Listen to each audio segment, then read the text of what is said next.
মামলার তথ্য অনুযায়ী গুলিবিদ্ধ হয়ে এখানেই পড়েছিল রাফসান। স্থানীয়রা তাকে উদ্ধার করে হাসপাতালে নিয়ে গেলে ডাক্তার তাকে মৃত ঘোষণা করে। অথচ স্থানীয়দের সাথে কথা বলে জানা গেল 5 আগস্ট দুপুরে এমন কোনো ঘটনাই ঘটেনি। মৃত্যুর কয়েক মিনিট আগে রাফসানের নিজের করা একটি ভিডিও আসে এটিএন নিউজের হাতে। এতে দেখা যায় ছাত্র জনতার সাথে বিজয় মিছিল করছে সে।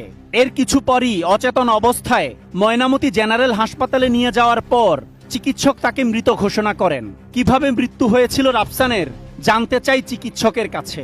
আনন্দ মিছিল যা হয়েছিল এরপরে আসে, শরীরে কোথাও কোনো আঘাতের চিহ্ন বা কোথাও কোনো রক্ত যাচ্ছে বা এরকম কোনো কিছুই ছিল না, মানে একবারে নর্মাল। হয়তো হতে পারে হার্ট অ্যাটাক করেছে, অথবা ওই সময় গরম ছিল, অনেক ঘেমেটেমে হিট স্ট্রোকে মারা যেতে পারে। অথচ ভুয়া মামলা দায়েরের পর অস্বাভাবিক তৎপর হয়ে ওঠে কুমিল্লা কোতোয়ালি থানার পুলিশ। এই মামলায় গ্রেপ্তার করা হয়েছে 7 জনকে।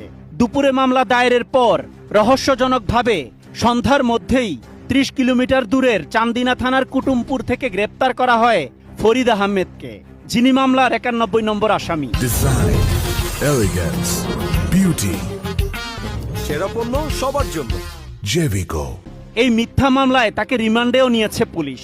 ফরিদের স্ত্রী জানান 3 সন্তান নিয়ে অসহায় অবস্থায় দিন কাটছে তার। নিজে রোজগার করতে নিজে খাইতো, অতটুকুই, নাহলে কোনো দল নিয়ে আসা তার কোনো মাথা ব্যথা ছিল না। আজকে তো সারাদিন ভাই আমি রান্না করছি না, আমার বাচ্চারা কিছুই খাইছে না। আমার স্বামীরা যেভাবে আমারে কষ্ট দিছে, আমার স্বামীরে কষ্ট দিছে, আমি এটা সঠিক বিচার চাই।